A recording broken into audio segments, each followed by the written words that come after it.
제2차 대전 이후로 유대인들은 그 민족의 고유 명절인 6월절만 되면은 함께 아미마밈이라는 유대말로 아미마밈이라는 노래를 합창을 합니다.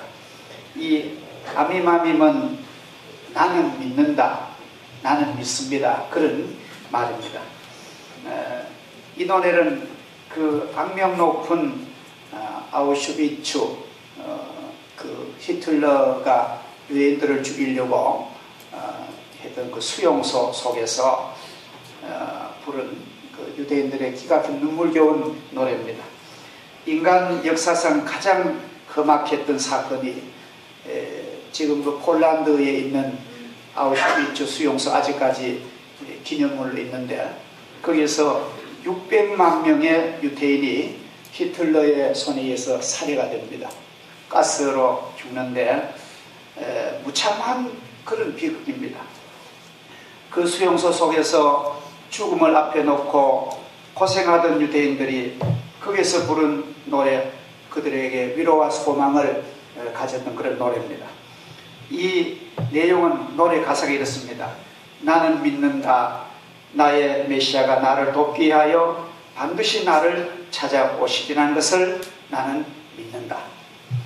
이 간단한 가사를 반복해서 계속 부르는 것입니다. 그런데 그런 노래를 부르지만도 이제 메시아가 와서 나를 이 죽음의 손에서 건져줄 것이다 라고 믿고 노래하면서도 매일같이 자기 동료들이, 자기 친구들이 이제 불려 끌고 나가가지고는 독가스실가 죽고 그냥 죽는 거예요. 그런 참혹한 환경인데 그 죽음의 가스실로 끌려나가는 그 모습을 볼 때 너무너무 가슴이 아파서 그들은 이 노래 가사 뒤에 한 절을 더 붙여서 불렀답니다. 그런데 나를 도우시는 메시아는 너무 늦게 오신다, 그렇게 안타까이 추가해서 불렀습니다. 근데 그런 그 공포와 그런 기막힌 환경 속에서 한 남자는요, 그 불안과 공포를 이겨내고, 전부 막 사람들이 죽음을 앞에 놨으니까 뭐 머리는 막 그냥 길고 수염은 참 길고 자기 몸은 뭐 돌보지 않는데, 그 남자는 매일같이 죽음이라는 그 절박한 상황 속에서도 매가지 몸가짐을 반듯하게 하고, 비록 수위지만 의복을 반듯하게 입고, 면도 수염이 자라면 추하니까 면도기가 없잖아요. 그래서 간수에게 달래서 유리 조각으로 피가 나지만 면도를 말끔하게 하고, 그렇게 노래를, 나는 메시아가 나 도우시려 올 거 나는 확신한다. 그는 추가로 된 가사를 안 부르고 꼭 하나님이 나를 도우실 것이다, 그렇게 확신하고 믿음으로 노래하는 거야. 놀랍게도요, 독일이 패전을 합니다. 독일과 일본이 망하고 자유와 이제 승리가 연합군에서 왔다. 그래서 그 청년은 의대를 공부했는데 미국으로 건너가서 의과대학 교수로 평생을 그렇게 하나님의 좋은 일꾼으로 이 노래를 부르면서 학생들을 가르친 그런 역사적인 사실이 있습니다. 그는 그 뒤에 아미마밈이라는 노래 뒤에 그는 독특하게 이렇게 더 추가했대요. 그런데 사람들은 너무도 서두른다. 너무 서둘러서 믿음을 포기할 때가 많다. 우리는 너무 서두르지 맙시다. 우리가 너무 마음이 조급하면요, 우리 믿음으로 느긋하게 항상 우리 마음에 그 여유를 가지고요, 너무 조급하면 안 됩니다. 요사이는 뭐도 막 빠른 시대가 돼서 막 속도도 차도 빠르고 뭐 말도 빠르고 막 전부 스피드 시대인데, 지금은 세계적으로 이제 슬로우, 느림의 문화가 온대요. 이제 우리가 좀 너무 그렇게 빨리 살지 말고 이제 슬로우 좀 여유있게 살자는 그런 운동이 일어납니다. 상당히 좋습니다. 우리는 언제나 마음의 여유를 가지시고, 특별히 아기를 기르는 엄마들은요, 단답형으로 뭐 아이 하나 하면 그거 딱딱 이렇게 딱딱 나무라고 하지 말고 마음에 공부해가지고 아이를 늘어나게 오늘은 저놈이 저래도 이제 크면 괜찮을 거야. 그래서 좀 넘어가시고 좀 그냥 못 본 척 하시고 그게 교육의 수준이 좋은 거예요. 그럼 아이가 아는 거예요. 아, 우리 엄마는 내가 잘못했는데도 넘어가 주시는구나. 그게 얼마나 이유가 있겠어요. 할렐루야. 네. 아멘을 크게 하시기 바랍니다. 네. 네. 사랑하신 여러분, 사람이 무엇으로 삽니까? 많은 사람들이 생각하기를 돈, 물질로 산다 그렇게 합니다. 물질 위주로 사는 사람들이 많습니다. 사람은 떡으로 살지만도 떡만으로는 사는 것이 아닙니다. 어떤 사람은요, 돈 좀 손에 쥐면 막 세상도 안 보이고 막 그만하고 전부 자기 것이냐 그렇게 제세하고 그만한 사람이 있는가 하면, 어떤 사람은 돈이 좀 없으면 뭐 세상 끝장난 것처럼 그렇게 절박해 한 사람이 있습니다. 우리는 돈이 내 수중에 좀 많아도 그렇게 그들은 피울 것도 없고요, 돈이 내 주머니에 좀 없어도 그렇게 박절하게 살 수 없습니다. 가난할 수도 있고 여유가 있을 수도 있는 거지, 가난하다고 죽는 게 아니거든요. 그렇잖아요. 가난하다고 사람 죽는 게 아닙니다. 반드시 하나님이 기회를 주실 줄을 믿습니다. 어떤 사람은 그저 지식제일주의입니다. 그저 공부 물론 공부가 해야 되지만도 어떤 사람은 대학 마치고 또 그 대학교도 누지를 않습니다. 졸업했으면 나가야 되는데 또 도서관에 들락날락. 요새 대학교에서 그런 학생들 때문에 상당히 말을 못하고 아마 4년 졸업 다 했는데도 그 누지로 앉아가지고 직장도 안 가고 맨날 도서관에 가서 뭐 책 본다고. 제가 아는 우리 친척 가운데도요, 제한테 형발 되는데 나이도 한 많은데 박사 학위를 2개를 땄는데 또 땄는데 그 이제 그 우리 형수 되는 부인이 돈도 하나도 안 벌어 주면서 그까지 박사만 딴다. 콧방울 끼는 거예요. 박사가 나쁘다는 게 아니라 돈을 벌어다 줘야 될 거 아닙니까? 그까지 돈도 못 버는 박사고 뭐 하겠어요? 그러면서 이랬네요. 그 형수한테 뭐 이래 말자면 이것도 모르면서 그런 핀잔입니다. 자기는 이제 대학을 하고 박사가 되니까 안다 이거지. 그래가지고 모른다고 막 그냥 무시하고. 여러분, 지식이 있을수록 그러면 안 되는 거예요.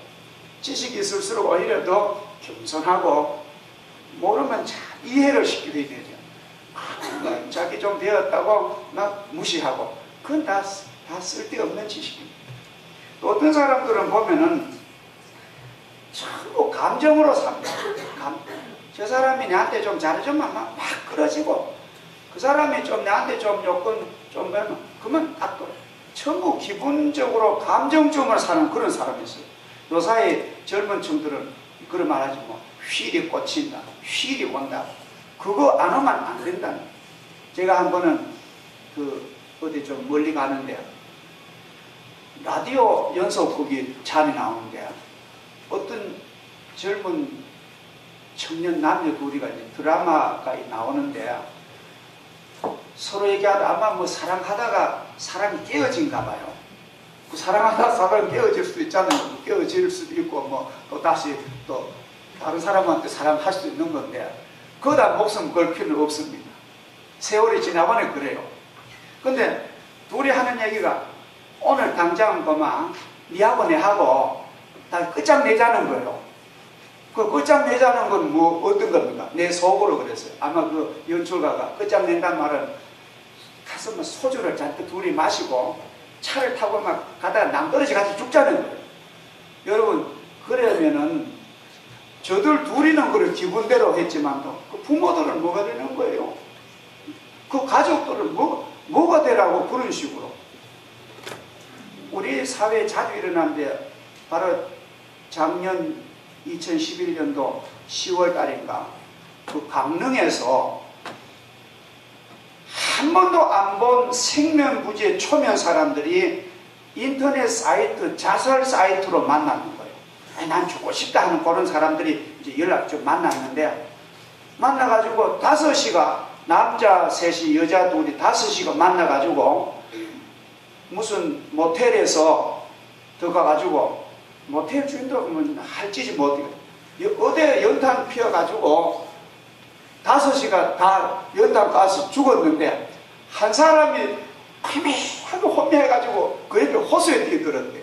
그래 그 사람이 살았습니다. 경비원이 건졌죠. 그래가지고 물어봐요. 우리 5시가 전부 어젯밤에 다 죽은. 그런 감정, 그런 기분은 그건 참 양은 똥기분이다. 지성과 이성이 있는 감정이 돼야 되지. 그런 감정 가지고 세상을 그런 사람 많아요. 제가 이런 얘기 드리지만도 그런 사람들 많습니다. 우리는 돈만 최고다, 지식만 최고다, 기분 그렇게 자기 마음대로 사는 게 아닙니다. 우리 생명은 내 것이 아니고 하나님의 주신 고귀한 선물이고요. 부모님이 나를 낳아준 부모의 공덕물입니다. 내가 이 몸이 내 것이 아니에요. 나는 너무너무 사랑의 빚을 많이 졌는데 이 빚을 좀 갚아야 되지. 그래, 자기 마음대로 그래 감정되는 대로 나이가 그래 아직 30 중반에 그 죽으면 어쩌자는 거예요. 그건 무서운 죄악을 지는 겁니다. 제가 볼 때는 속단하기 힘들지만도 자살하는 사람은 하나님의 공격도 못 받지 싶어요. 왜? 생명을 사랑하라 했는데 생명을 지가 끊어버리는 것은 하나님의 법칙에 위반입니다.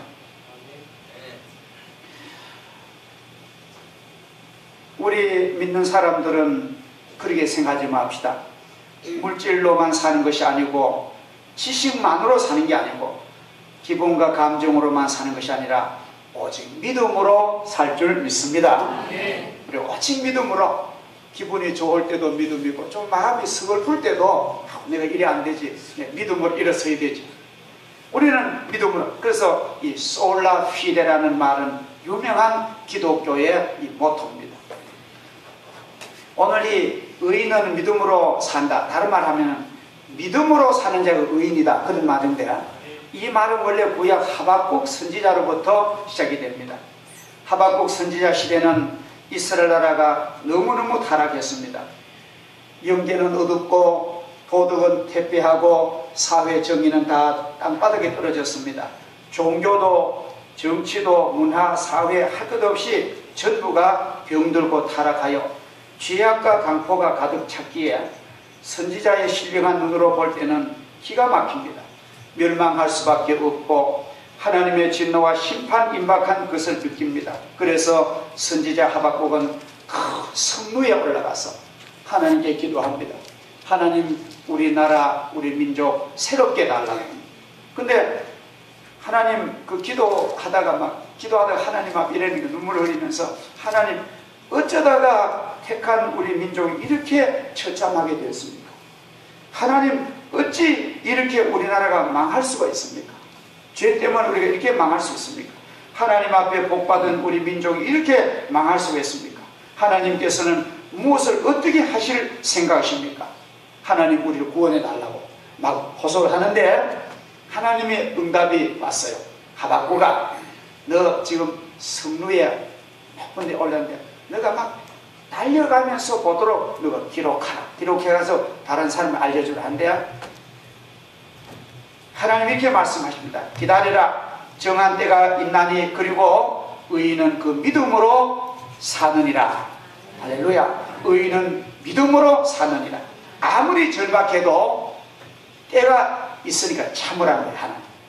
참고 기다리고 믿음으로 사는 것입니다. 무서운 심판이 죄악의 결과로 옵니다. 당연히 있을 것이죠. 그러나 이 심판 넘어서 희망과 구원의 세계가 있다는 거죠. 우리 성경을 보면요, 심판으로, 의인은 심판으로 끝이 안 납니다. 악인은 심판이 종결이지만도 의인은 하나님의 공의로우신 이제 하나님의 검증을 받고 그 후에는 영생의 복락에 들어가는 거예요. 그 얼마나 좋습니까? 새 아침이 우리에겐 밝아올 것입니다. 우리에게는 오늘보다 내일이 더 기쁜 날이 우리를 기다리고 있습니다. 롱펠로는 그렇게 말합니다. 우리가 살아온 지난날보다가 더 신기한 사건이 미래에 기다립니다. 이건 사실 맞습니다. 그렇잖아요. 우리 2011년도에 감동받은 거 너무너무 좋은 거 많았잖아요. 2012년도에는 그보다 훨씬 질 좋은 게 또 있을 것입니다. 이건 그냥 추상이 아니래요. 하나님은 더 좋은 것을 아직 공개하지 아니하고 계십니다. 의인은 믿음으로 기다리고 믿음으로 소망하는 것이 의인입니다. 소망 중에 즐거워하며 환난 중에 참고 기도에 항상 힘쓰며 손대접하기를 힘쓰며 사시기 바랍니다. 하나님을 생각하면서 슬픔을 참으시기 바랍니다. 예수 그리스도의 십자가의 고난을 생각하시면서 수술을 받으시길 바랍니다. 망설이지 마세요. 믿음으로 수술대 올라가십시오. 부여하신 주님 약속 믿고 가난을 이기시기 바랍니다. 주님 치료하심을 믿고 병에서 털고 일어서기를 주님은 축복합니다. 믿음으로 하면 되는 거예요. 믿음으로 털고 일어설 수 있습니다. 믿음으로 상처를 씻으시길 바랍니다. 난 상처가 많아. 그 상처도요 믿음으로 씻어낼 수가 있습니다. 할렐루야. 믿는 사람에게는 스트레스가 좋은 스트레스가 될 수가 있습니다. 의인은 믿음으로 삽니다. 믿음으로 사는 자가 의인입니다. 이것은 하박국 선지자의 받은 은혜이며 응답이며 바울 사도가 성령으로 감동받은 계시의 말씀이며 루터가 종교개혁을 일으켰던 가장 중요한 기본이었습니다. 오늘 우리 교회의 근본 진리가 바로 믿음으로 구원받는 것입니다. 우리는 행위로 천국 가는 게 아니에요. 우리가 착한 일 많이 해가지고 천국 가는 게 아니라 예수 믿고 은혜 받았기 때문에 그 보답으로 착한 일을 하는 거예요. 우리는 감사해서 착한 일을 하는 거예요. 내가 착한 일을 해서 난 천국 가야지. 그건 아닙니다. 이미 우리를 하나님이 천국 백성 삼아 주셨기에 너무너무 감사해서 우리는 헌신하는 줄 믿습니다. 창세기 13장에 보면은 아브라함과 조카 롯이 헤어집니다. 돈 때문에 이제 서로 목자들이 막 싸우면서 하니까 아브라함과 조카 롯이 둘이 상의하기를 우리가 이렇게 싸우면은 이방인들이 보고 하나님 믿는 우리 욕 안 하겠나? 너가 우하면 내가 좌하고 너가 좌하면 내가 우하리라. 선택권을 조카에게 줍니다. 조카 롯은 삼촌에게 사랑 많이 받았지만도 안면몰수하고 좋은 땅 소돔 고모라 멸망 직전에 비옥한 땅을 택해서 하고, 아브라함 부부는 산등성이 각박한 땅 마무리에 상수리 나무는 우리로만 도토리나무, 도토리는 척박한 땅에 자생하죠. 그 땅에 텐트를 치고 사는 거예요. 가난하게 사는 거예요. 늘 기도하고 사는데 하나님께서 복을 주셔서 아브라함의 큰 거부가 되는 겁니다.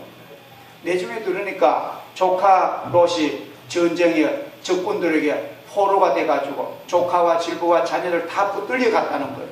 얼마나 안 됐는지 아브라함이 가본 집에서 군사가 318명을 길렀대요. 얼마나 복을 많이 받아서. 그래서 그 군인들을 총 출동해가지고 막 죽여! 돌격 앞으로! 그래서 한 걸음에 가서 그 포로들을 전부 살아서 돌아오게 하고 적군을 무찌르고 또 전리품까지 많이 금은보화를 얻어가지고 돌아오는데 돌아오다가 제사장을 만났어요. 전쟁에 승리하고 금이 한양하는 그 길에 제사장 하나님의 종을 만났는데 하나님의 종 이름이 뭐죠? 멜기세덱. 멜기세덱을 만나서 아브라함의 그때 참 성경에 11조가 나옵니다. 10분의 1 11조를 얻은 수입에서 11조를 하나님의 종에게 드립니다. 그래서 멜기세덱이 그 아브라함의 축복 기도하는 것이 창세기 14장에 나옵니다. 이제 집에 돌아왔는데 사람이 전쟁을 이겼지만도요, 전쟁의 후유증이 말할 수 없습니다.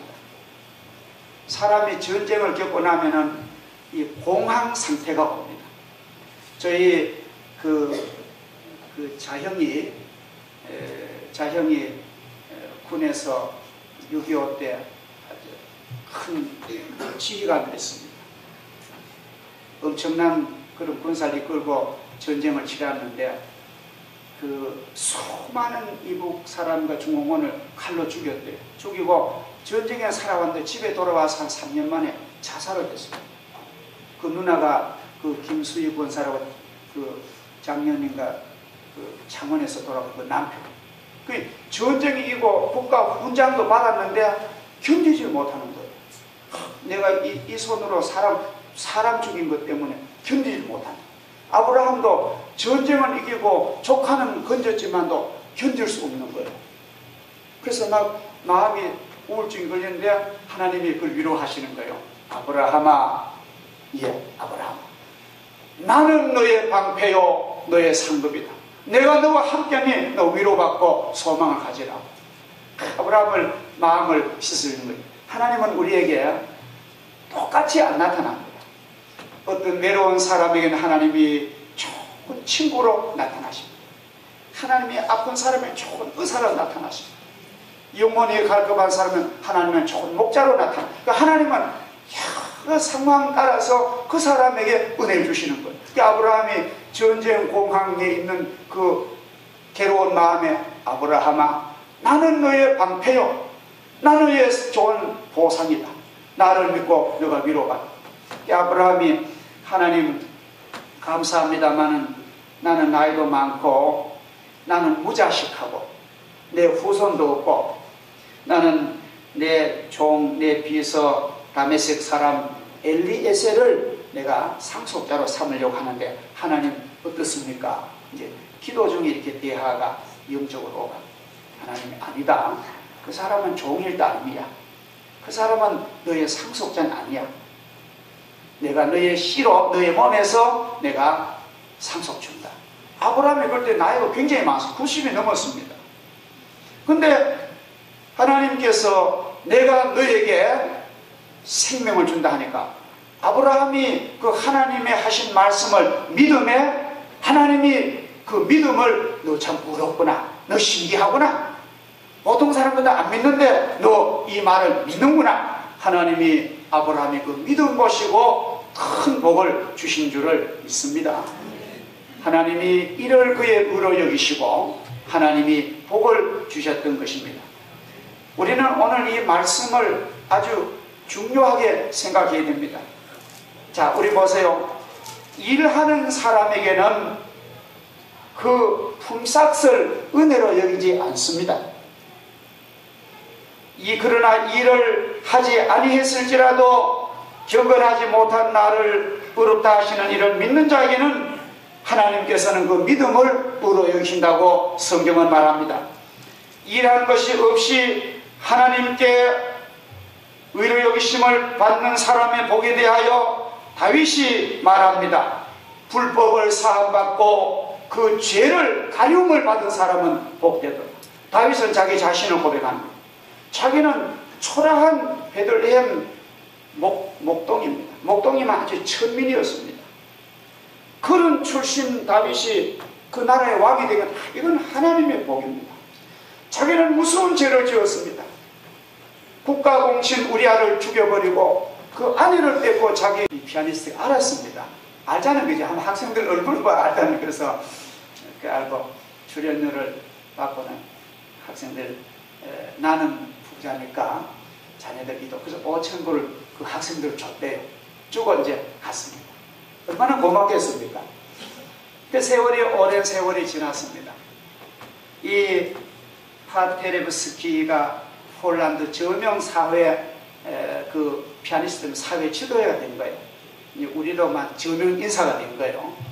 무슨 국가인물 아무리 TV 나와 자담하는 이런 명사가 됐는데 폴란드가 전쟁 후에 아주 가난하게 됐습니다. 먹고 살기가 없는 거예요. 그래서 국민들이 막 굶주리고 막 배가 고프고 막 우리 지금 그 서울역 가보면 노숙인들처럼 막 굶어 누고 이런 판인데 이 저명인사 파테레브스키가 미국 정부에다가 식량 좀 달라고 요청을 하게 됩니다. 그러니까 이제 미국 정부에서도 폴란드 저명인사 요청하니까 무시를 못 하잖아요. 그래서 막대한 막대한 선물과 식량을 보낸 거예요. 그래서 폴란드가 굶주림에서 해결이 됩니다.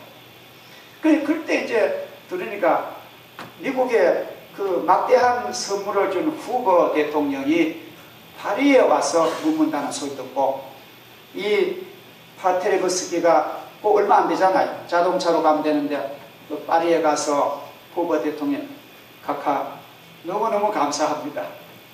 우리나라 굶주리는데 말할 수 없는 이 돈을 들여가 이 선물을 주니까 우리가 무엇으로 감사를, 고맙다고 인사를 하니까 후보 대통령이 이랍니다. 파테레브스키 경, 나는 당신에게 5,000불을 받은 굶주린 학생이었어요. 그 사람이 스탠퍼드 학생이었습니다. 그런가도 공부해서 대통령이 된 거예요. 우리가 은혜를 받은 사람은 그냥 안 씁니다. 절대로 그냥 안 했어요. 하나님, 내가 이 죄악의 구렁텅이에서 내가 건짐받았고 내 죽을 몸에 살았는데 하나님 내가 뭐를 좀 할까요? 막 그냥 대드는 거예요. 하지 마라 그래도 막. 이것이 기독교의 중요한 내용입니다. 이 참 세상과는 전혀 틀립니다. 여러분 생각하세요. 돈 내고 막 그렇게 하면서도 교회는 되잖아요. 어디 같으면 돈 그렇게 내면 다시는 안 옵니다. 솔직히 먼 봉투 제가 생각해도요, 우리 교회들이 너무너무 되는 먼 봉투, 건축 봉투, 먼 봉투, 무슨 맡기는 것이 헌금하는데, 왜? 하나님께 은혜로 그런 일을 하는 거고, 또 여러분들 그렇게 응답하는 것이 이게 하나님의 생각입니다. 이게 신앙이 아니고는 도저히 해석이 안 됩니다. 주 예수 그리스도의 십자가의 은혜로 구원받고 복받은 것을 감사해서 이 세상 다가도록 감사하는 복된 축복의 성도들 되시고, 여러분 앞길에 하나님의 크신 각오와 능력이 함께 하실 줄 믿습니다. 감사하시고 거룩하신 하나님 아버지, 주님의 크신 사랑 감사합니다. 의인은 믿음으로 사느니라. 바꾸어 말하면 믿음으로 사는 자가, 하나님을 믿는 자가 의인이라고 오늘 하나님께서 확언해 주십니다. 너무너무 감사합니다. 저희들은 공로가 없고 율법의 뜻대로 보면 우리는 심판받을 저희들이지만도 하나님의 후한 사랑과 예수님의 놀라우신 그 은혜로 말미암아 성령의 은사로 말미암아 구원의 복을 받고 이 복을 받았사오니, 앞으로 저희들이 더 좋은 아브라함의 후손 되어서 복을 많이 받아 이 세상에 예수 이름으로 하나님의 영광을 가지고 많은 사람에게 저희들이 사랑으로 다가설 수 있도록 도와주시옵소서. 사람들이 왜 이렇게 하느냐고 물을 때에 내가 받은 은혜는 너무나 커서 이것은 아무것도 아닙니다.